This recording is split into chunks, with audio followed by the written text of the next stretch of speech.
Hi everyone, and welcome back to our 7th episode of Highlights from the Permanent Collection. I'm so excited to be in the Dishman this week to bring you our video, but I'm even more excited for what's in store as far as content. Like Elizabeth mentioned in our previous video, for the next few weeks we'll be diving into pieces from our extensive African art collection here at the Dishman. In 2019, I was lucky enough to work alongside Elizabeth on an exhibition titled Out of Africa that featured these pieces as well as others.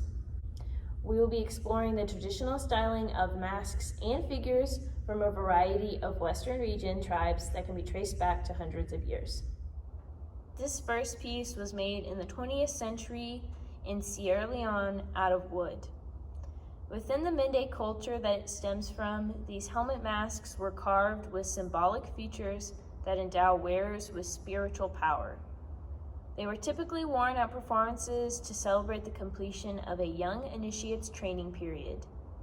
They are finely carved to convey admired feminine features such as a smooth, broad forehead, narrowly slit eyes, a small, composed mouth, and a ringed neck. This piece was actually me and Elizabeth's favorite out of the entire exhibition and was featured on the postcard that was used to promote the show.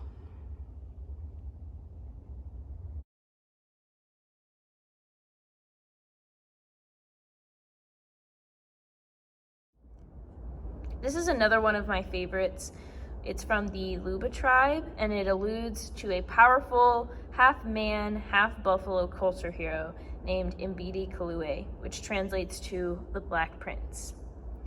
The Black Prince is kind of seen as the perfect man in a way. He's very moral and compassionate and introduces civilized practices to the community, such as marrying outside of your tribe and enlightened government.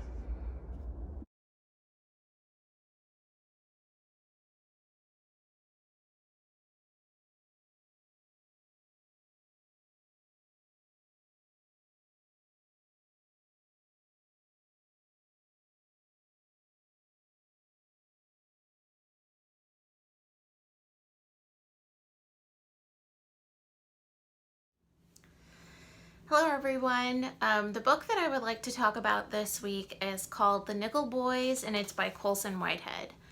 The reason that I chose this book as a pairing with these two artifacts this week is because both of these masks are kind of about young people entering society and kind of the ideal person that their culture kind of thinks that they should be, as far as being like an upstanding citizen and things like that. And that's very much the story of Elwood, who's the main character of the book. Elwood is a young black boy growing up in the early to mid 60s, and he's kind of finding his place in society. He's figuring out, where he stands morally and politically. He's a high school student. He's got a job. He's going to some protests. He's a busy guy. At one point, he even gets enrolled into some college courses because his English teacher thinks he has a really promising future somewhere with an English career, possibly as a writer.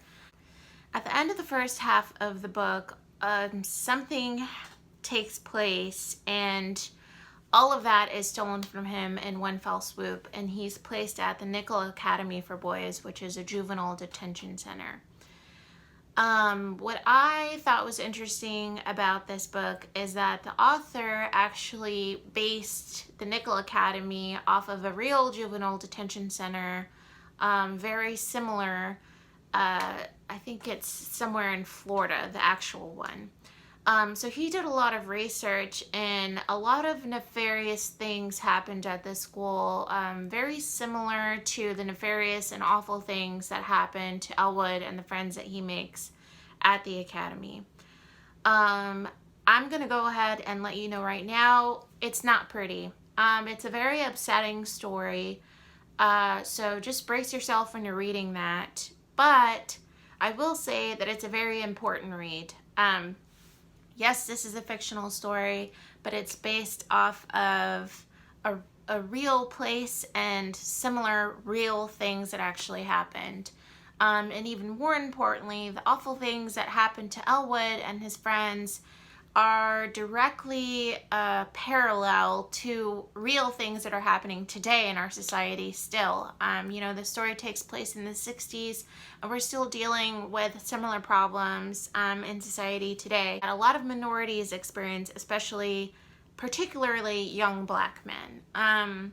So I will say that this was an important read. I'm here suggesting it to you right now, and I thought it was good, meaning that it wasn't a happy read, but it was good and that it evoked emotion and critical thinking and empathy. I think it could be interesting if we start a sort of book club around all of these books that we're going to be talking about. I hope you take the opportunity to read it. If you can't go out and buy it right now, there's always the local libraries to look into. I know that a lot of the libraries, at least in Beaumont and in Nederland area, are doing curbside pickup with like no contact. So it's a very safe situation. I know that a lot of libraries also have digital collections now, so you can get an ebook or audiobook version of this. I hope you give it a chance, and like I said, I'd love to know what you think about it, if you do read it, or if you have already read it. What did you think? We'll see you next week. Thanks. Bye.